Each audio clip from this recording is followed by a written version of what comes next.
Arquitectura aduanera, comercio exterior desde sus cimientos. Nos encontramos en la Confederación de Cámaras Nacionales de Comercio, Servicios y Turismo.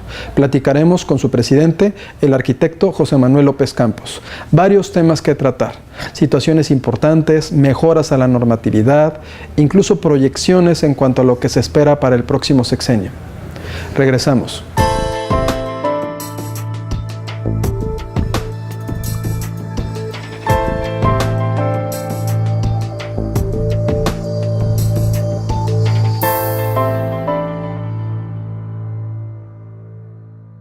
Nos encontramos aquí en la Confederación de Cámaras Nacionales de Comercio, Servicio y Turismo con su presidente, el arquitecto José Manuel López Campos. Muchas gracias por recibirnos, presidente. No, es un placer. Y pues un tanto para conversar con usted y que platique con todos los que nos siguen de aquí hasta Brasil. ¿Qué es la Confederación? ¿Qué representa? Bueno, la Confederación de Cámaras Nacionales de Comercio, Servicio y Turismo, más conocida como CONCANACO, es la representante de los sectores de la economía del sector terciario. Está regida por ley, no es una asociación civil o una organización privada únicamente, es de interés público, y la ley que le rige, que es la Ley de Cámaras Empresariales y sus confederaciones, reconoce a dos confederaciones como representantes de la producción en la economía.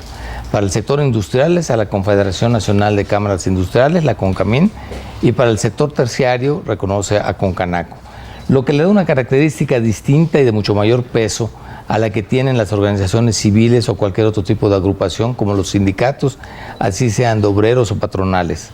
De manera que el hecho de que esté formada por ley, lo que significa es que una ley que saliera sin la consulta a esta agrupación, pues sería anticonstitucional.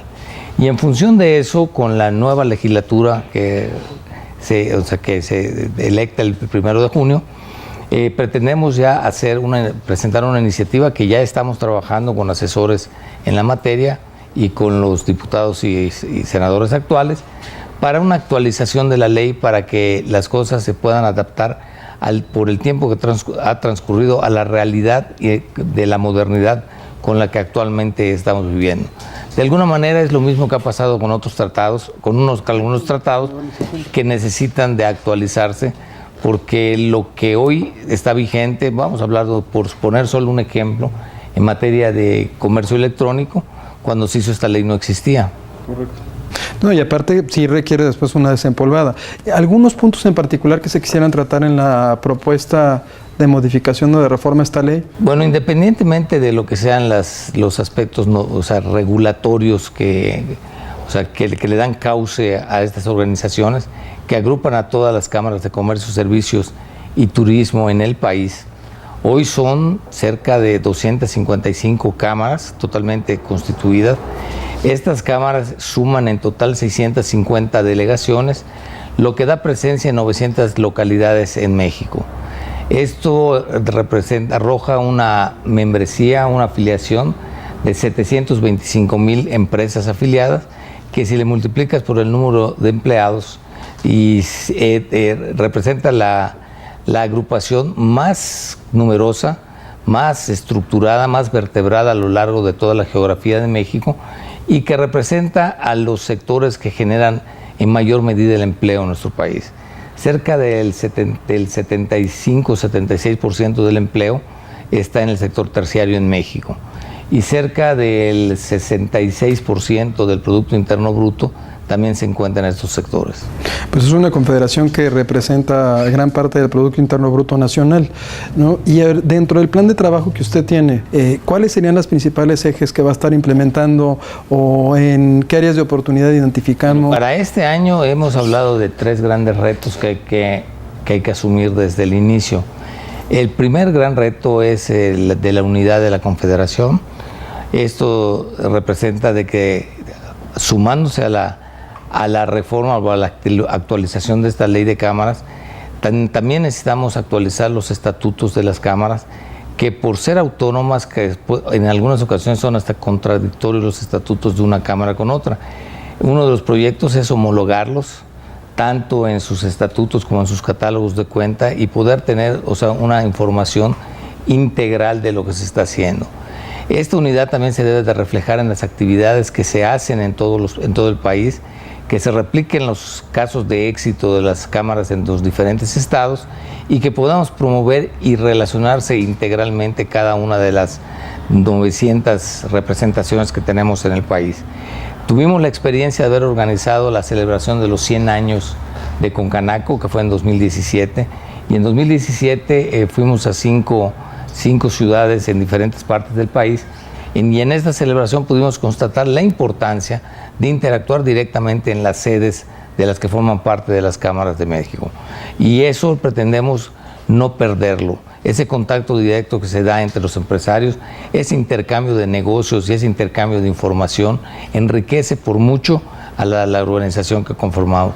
Y el segundo reto es el entorno global único que hoy estamos viviendo y que afecta directamente a los sectores que representamos. Tenemos en el caso del comercio, por los tratados internacionales, que van a modificar los paradigmas con los que se está manejando actualmente el comercio internacional. Adicionalmente, en el tema de servicios, pues con lo que ha sucedido en los últimos años en materia de comercio electrónico, tanto en la oferta de bienes y productos, como en los servicios, en el hospedaje, en el transporte público, pues es un reto al que no podemos hacernos un lado. Es un tren de la modernidad que ya arrancó hace muchos años y el que estamos subiéndonos tarde, pero que queremos hacer unas plataformas digitales en la Confederación que le permitan a cada uno de los micro, pequeños y medianos empresarios afiliados a Concanaco y a través de sus cámaras poder participar de estas plataformas digitales y poder competir del mismo modo y con un piso parejo con las grandes empresas que cuentan con estas plataformas digitales. Si me permite mandar a corte y regresamos para el tercer, ¿sí?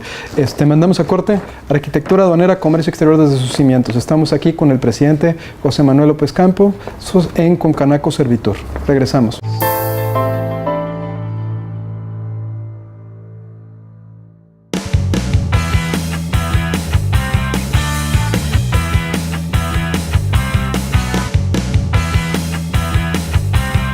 Para conocer más sobre el mundo del autotransporte, carga, pasaje, productores, proveedores, la industria general, no te pierdas En el Camino, un programa de T21 TV.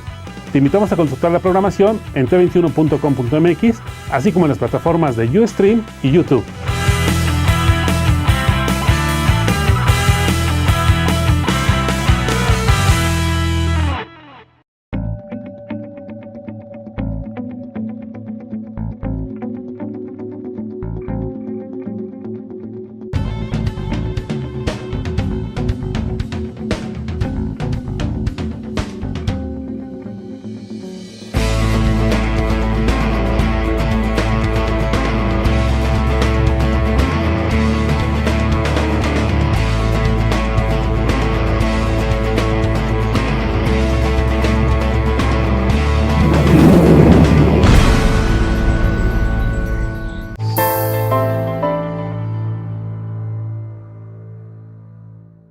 Regresamos de corte, amigos. Arquitectura Aduanera, Comercio Exterior desde sus cimientos. Bueno, presidente, estamos platicando del tercer reto. El tercer reto al que nos vamos a enfrentar es una situación única, es temporal, que son las campañas electorales que se están dando en nuestro país y que van a modificar no solamente lo que suceda en los próximos 6 años, que es para los que se elige al presidente y a los senadores, sino que creemos que va a hacer un cambio en la manera de llevarse a cabo el desarrollo económico, pero también el social en nuestro país. Hoy entre los candidatos hay unas diferencias de fondo entre los planteamientos que se tienen entre sus modelos económicos y sus modelos sociales. Nosotros durante la campaña insistimos mucho en que hablaran de su modelo económico y que dejaran de tener propuestas sin precisiones y con falta de detalles. Bueno, finalmente la decisión de quién nos presida y quiénes representen al pueblo en las cámaras de diputados y senadores depende de cada uno de los mexicanos que con su voto haya decidido por por quién nos dirige y quién nos represente. Y lo que nos queda a nosotros como institución, como una confederación, es trabajar con quien haya resultado electo democráticamente y sobre esas bases, o sea, tener que trabajar para representar al sector y defender los intereses del comercio, los servicios y turismo. Y en función de eso, lo que tenemos que hacer ahora es precisamente trabajar en la construcción con las autoridades que resultaron electas en el Plan Nacional de Desarrollo, que es donde realmente se va a estructurar los cómo y no los qués que se manejaron en la campaña. Claro, y a mí me ha llamado mucho la atención que ha hecho una invitación constantemente a que, si bien es cierto que están ciertos o han puntualizado en un marco conceptual algunas tendencias, que nos explicaran el cómo iban a lograr esas tendencias. ¿Dentro del Plan Nacional de Desarrollo tendrían que establecerlas? Por supuesto. El Plan Nacional de Desarrollo es como si hablaras también de los planes de organización de una empresa, donde tienes que diseñar no solamente la configuración de la estructura administrativa, sino también de dónde obtendrás los recursos y cómo los piensas aplicar. Es un plan de negocios vuelto hacia las empresas con lo que se van a regir el tiempo que dure la administración, y como todo plan de negocio fija prioridades, y lo que quisiéramos nosotros es que las prioridades estén enfocadas a las áreas de inversión que generan el desarrollo, cuidando desde luego un irrestricto cumplimiento del Estado de Derecho, porque son esas dos las condiciones que más influyen para la decisión de la atracción de inversión y para la generación de creación de nuevas empresas, que son las que finalmente generan la riqueza, generan los empleos, y esto las condiciones de bienestar y la fortaleza o debilidad que tiene para el consumo interno cualquier nación. Y en función de eso podemos enfocar a que al tener más empleos dentro de la formalidad, eso puede también incidir en los niveles de seguridad o inseguridad que se tiene en el país, porque una gente ocupada no está en la tentación de estar dentro de la delincuencia, menos en la delincuencia organizada.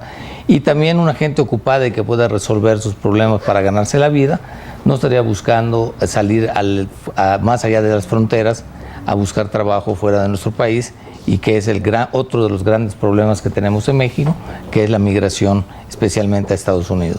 Presidente, usted inmediatamente cuando fue electo presidente de la Confederación, generó instrucciones a efecto de que se hiciera una consulta a través de todos los organismos que representa, con la intención de que se presentaran propuestas puntuales a los candidatos a la presidencia de la República. Esas propuestas puntuales, si tuviéramos que escoger 2, 3, 4, ¿cuáles serían las que nosotros identificamos como más importantes para que se incluyan dentro del Plan Nacional de Desarrollo? ¿O qué puntos serían? Más que la inclusión dentro del Plan Nacional de Desarrollo, que eso requiere de políticas de coordinación, de presupuestos, yo te diría cuáles son los puntos que más le preocuparon a los afiliados a esta gran organización y que son los que teníamos que resolver. Les preocupa mucho la seguridad, les preocupa mucho el empleo, el que se pueda contar con empleo, les preocupa mucho la infraestructura que se requiere para que se puedan desarrollar de manera equilibrada el norte y el sur de nuestro país. Hay grandes desigualdades, o sea, nuestro país crece en el orden del 4% anual, así cuando menos así fue el año pasado, en números redondos, pero hay estados que crecen el 6% y hay estados que crecen, que no crecen, y lo que es peor, todavía tenemos algunos que hasta han llegado a decrecer. Entonces necesitamos un país más justo, es otro de los temas que preocupa, que se desarrolle armónicamente, en equilibrio, y el Estado de Derecho. Entonces yo creo que el Estado de Derecho es uno de los temas a los que hay que prestarle especial atención. Todas las reformas estructurales que se hicieron en el sexenio que culminó son positivas en lo general, pero requieren de ajustes para que puedan rendir de manera eficaz y más eficiente los objetivos para los que fueron diseñados. O sea, como estructura y como marco, la estructura actual en cuanto a la reforma que se presentó es positiva.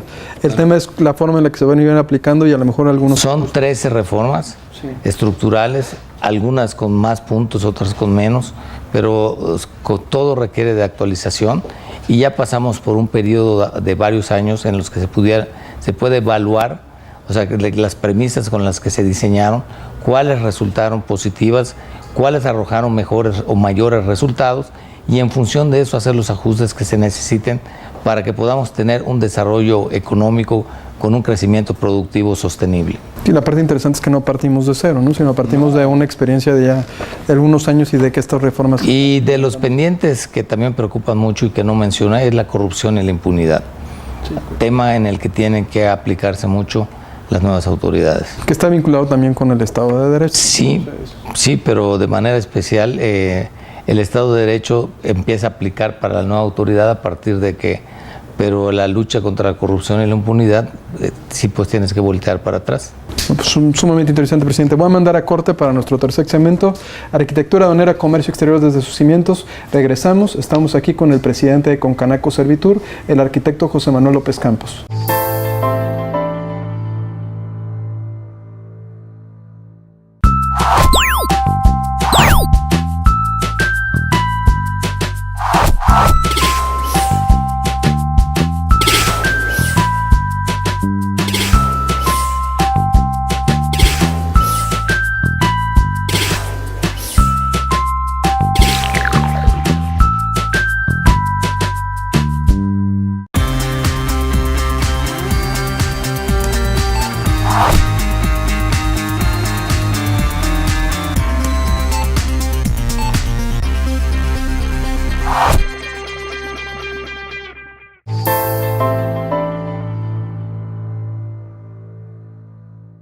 Regresamos de corte, Arquitectura Aduanera, Comercio Exterior de sus cimientos. Presidente, estamos platicando en el corte un poco de qué esperamos de los candidatos, ¿no? ¿Qué expectativas tiene?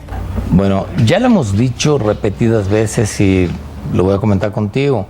Queremos más propuestas y menos descalificaciones, más programas concretos.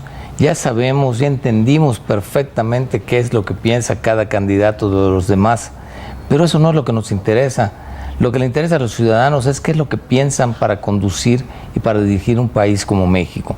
Y para eso necesitamos escuchar sus propuestas más precisas y detalladas y poder entenderle si es viable lo que nos están proponiendo, porque vamos a elegir quién va a conducir el país con el que van a quedarse nuestros hijos y nuestros nietos. Yo creo que es de lo más importante que definan sus modelos económicos, sus programas sociales y de desarrollo, y que sean viables y realizables. Porque es muy fácil que dijeras que todo lo vas a mejorar, pero lo que falta es que nos digan cómo lo piensan hacer. El diagnóstico ya lo tenemos de todos los candidatos, y déjame decirte, si los lees detenidamente vas a ver que en la parte del diagnóstico coinciden en muchísimos puntos. La diferencia está en cómo lo piensan resolver, y esos cómo son los que nos interesa saber. Ya no le inviertan tanto tiempo a la descalificación y a la denostación de lo que han hecho en el pasado o lo que piensan de los otros candidatos, y que nos digan qué es lo que haría cada uno de ellos para dirigir este país, para hacerlo crecer, para que se desarrolle y para que sea más productivo y en consecuencia se alcance mayores niveles de bienestar, de justicia, de seguridad dentro de nuestro país. A mí me llama mucho la atención la forma en la que efectivamente se están descalificando, la falta de las propuestas, incluso las incongruencias, porque identificábamos que en comercio exterior, en el último debate, no hubo propuestas como tales. Al momento de compararlas con las que tienen en la plataforma, pues hay una distancia muy grande entre lo que vinieron a reflejar dentro del debate que lo que tienen en sus páginas de internet. Bueno, aunque no es lo que me preguntaste, pero yo creo que es pertinente hablar de esto. Como nunca estamos viendo en esta elección, la más numerosa, la más grande y la que va a incluir a más población, o sea, que va a tener relación con estas elecciones. Como nunca ha habido una mercadotecnia en la política, la rentabilidad electoral, el fusionarse partidos que son de izquierda, de derecha, con una idea, ya no hay plataformas ideológicas. Un candidato que ya pasó por 3 partidos, ya no te identificas con el partido como podría pasar en el pasado o como aún puede suceder en algunos países, y que sepas qué esperar del candidato porque tiene una plataforma ideológica y porque en función de eso puedes esperar cuáles van a ser sus proyectos y sus propuestas para gobernar. Entonces hoy hay que ir por el candidato y escuchar qué es lo que piensa hacer a pesar de los partidos. Yo creo que el experimento no es más que experimento, el planteamiento de los candidatos independientes en México es muy bueno, pero pues creo que no fue instrumentado adecuadamente, y con lo que yo creo que la democracia en México es muy cara. Creo que debemos, después de esta elección, hacer una revisión de lo que nos cuestan los partidos políticos, hacer un recorte de fondo, tanto en procedimientos como en presupuesto. No es posible que se gasten oficialmente 12,000 millones de pesos para una sola elección, y que además sigamos manteniendo a todo el aparato productivo. Tenemos las leyes más complejas, los candados más estrictos para la votación, y cuando termina todavía nos quedamos con el pendiente de que si fue un fraude electoral, y tenemos protestas, y en ocasiones se puede hasta parar el aparato productivo del país ante las quejas de quienes no resultaran con el triunfo en las elecciones. Creo que también es una de las reformas pendientes para nuestro sistema, el hacer más económicas, más cortas, porque cuando dicen que son muy cortas porque duran 2 meses, es una simulación. Empiezan las campañas desde dentro de los partidos desde el año anterior. Después de las campañas, primero precampañas en los partidos, luego campañas en los partidos, después vienen las precampañas entre los propios candidatos, después vienen las etapas de silencio, luego viene la campaña propiamente dicha, y finalmente otra vez el tiempo de silencio. O sea, no es posible que le estemos invirtiendo tanto, y además el pueblo mexicano se quede con la sensación de que además la elección pueda ser fraudulenta. Hay que hacer un cambio de fondo, y no es culpa de las autoridades, tal vez es una responsabilidad de los ciudadanos. ¿Y yo qué le pediría a quien resulte electo? De todos los planes que se hizo, que hicieran una recopilación de las propuestas ciudadanas, que incorpore de manera real y no únicamente por cumplir la ley a las organizaciones de la sociedad civil, y dentro de estas de manera especial a las organizaciones empresariales, porque son a las que representan al sector productivo, que es el que genera los empleos, que es el que genera la riqueza, y es el que paga los impuestos con los que finalmente cada uno de estos políticos decide cómo hacer sus planes sociales e incluso asistenciales. De manera que creo que tendríamos, por lo menos los empresarios, el derecho de opinar y de incidir en las políticas con las que se define la aplicación de los recursos en México. O sea, en lo que van a gastar. A mí me llamaba un poco la atención en cuanto a, dentro de estos debates y la información que he venido manejando, la forma en la que se refieren a la inversión, ¿no? O sea, la inversión como si esta inversión fuera generada de manera gratuita o de una forma muy... por medio del gobierno, ¿no? ¿En qué rol o en qué papel se encuentra el empresario y el Estado para que efectivamente se fomente la inversión? Lo único que puede hacer el Estado en esos términos es generar condiciones para que la inversión se dé, pero no es el Estado quien invierte. Ya hemos superado esas épocas en las que el Estado era empresario, cuando era dueño de fábricas y que incluso distribuía alimentos y almacenaba granos y demás, y también hemos visto cómo terminó ese capítulo de nuestra historia, cosa que no podemos repetir de ninguna manera. El gobierno lo que tiene que hacer es generar condiciones, disminuir los trámites y los obstáculos que le pone al empresario para generar nuevas empresas, y en función de eso es que pueda haber un mayor éxito trabajando conjuntamente. No hay ninguna sociedad de países desarrollados o emergentes que pueda crecer de manera sostenible si no es de la mano autoridades y gobierno. Y la palabra clave es gobernanza. Tiene que ser un acuerdo entre autoridades, sociedad civil y empresas para que el país pueda crecer de manera sostenible y ser productivo y tener un desarrollo económico en el largo plazo. Pues, presidente, le agradezco mucho el momento y el tiempo que nos dio, y pues no sé si quiera mandar algún mensaje final a todos los que nos siguen, porque aparte nos ven en otros países que también, en el contexto de lo que venimos haciendo nosotros, sí están siguiendo de manera puntual lo que está pasando en México con las elecciones. Pues lo que esperamos es que todo lo que oímos en campaña se vuelvan planes de gobierno y no se quede únicamente en mercadotecnia para obtener los votos. Eso es lo que nos gustaría. Y lo que nos gustaría también es que haya una mayor definición con relación a las condiciones para poder hacerse de un partido y poder participar, que finalmente el partido y la participación tienen el mismo origen semántico, son parte de la sociedad y representan a la sociedad, y que ya no se le está invirtiendo el dinero de los contribuyentes a los caprichos o a las ambiciones de poder de algunas personas que aspiran a gobernar, pero que no están en condición ni tienen la vocación de servicio. Pues esperemos que así sea. Amigos, un programa más, Arquitectura Aduanera, Comercio Exterior desde sus cimientos, desde aquí, con Canaco Servitur, con el presidente José Manuel López Campos. Nos vemos la próxima.